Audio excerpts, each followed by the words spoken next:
All right, so this is the third part of this topic about media environments and ecologies. Now, let's talk about analyzing multiple audiences. So, hindi maiiwasan na marami ka talagang audiences when you create content. That's why you have to tailor your document or your content toward a very narrow, specific audience. So, kahit na marami yung possible audiences, as mentioned earlier, it's really helpful na narrow siya, specific siya. So for example, yan, if you're writing a software book about HTML, syempre ang audience mo are computer science students. So, helpful yun. So, kung meron ka namang varied audiences, so baka i-consider mo na broad yung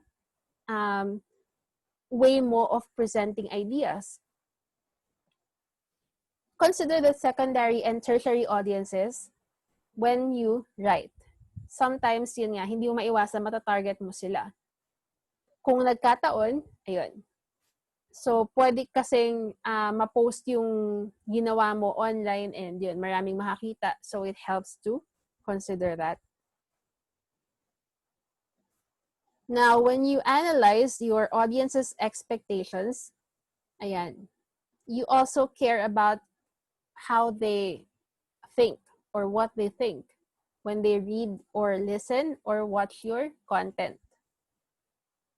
So, sabi nga, pagka-commercial, for example, hindi naman nanood ng TV para manood ng commercial, pero agaw pansin yung commercial kasi nakuha nila yung interest ng audience.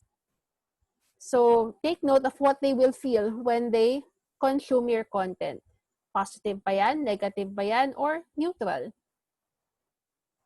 So, you have to know that yung audience natin, iba't iba talaga ang mararamdaman when they consume your content. So, what would you feel when you see yung Cuddly Cats compilation?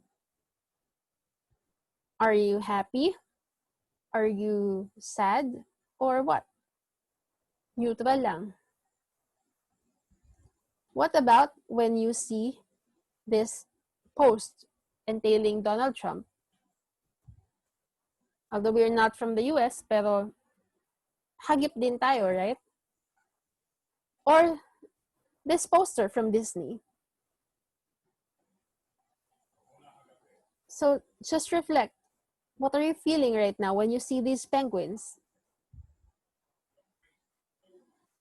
Now let's analyze audience use.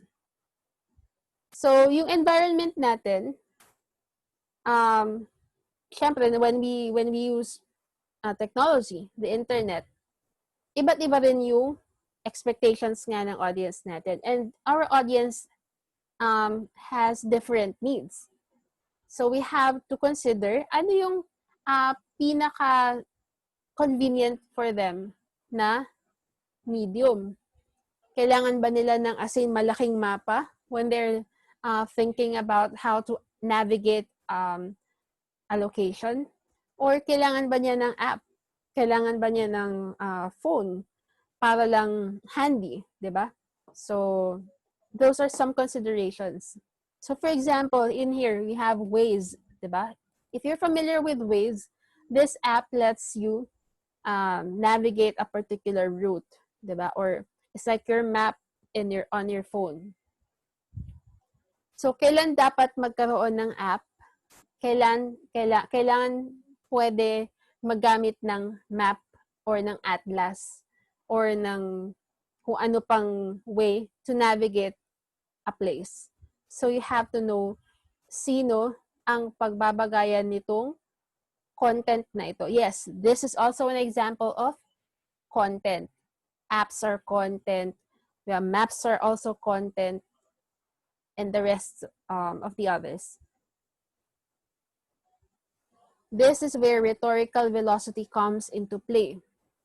So you, the rhetor, must anticipate how your audience will make use of a particular text or document or content in general to further his or her own purposes. So yun, for example, a press release. Bilang kunyari nagsusulat ka ng press release, you have to know na hindi lang siya pwedeng i-publish sa isang website.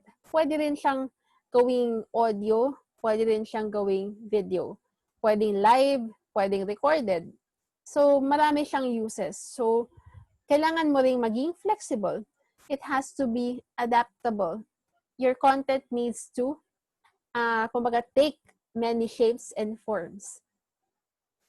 In that way, many other people will see and consume your content. Hindi lang siya parang, sige, pag nabasa ko na to, what if I'm driving and I want to listen to that content piece? So, there's podcast. There's a video kung may time ako manood, di ba? Pwede rin akong magbasa. Pwede rin and others. So, you've got lots of choices. Just a word of caution, because of technology nowadays, yun nga, hindi lang isang audience yung napaparatingan ng message na yun. So, be careful where you post or publish your content. Because sometimes, because of cultural barriers, because of some individual differences, nagiging iba yung dating ng content na akala mo ay yung okay naman yung intention mo, pero yung naging dating sa iba ay negative. So with that, I leave you with the formative assessment on buyer persona creation. So if you have questions, just let me know. The thing here is you need to create your buyer persona for the particular audience that you've decided to create that content for. So more details can be found on Canvas. If you have questions, just let me know.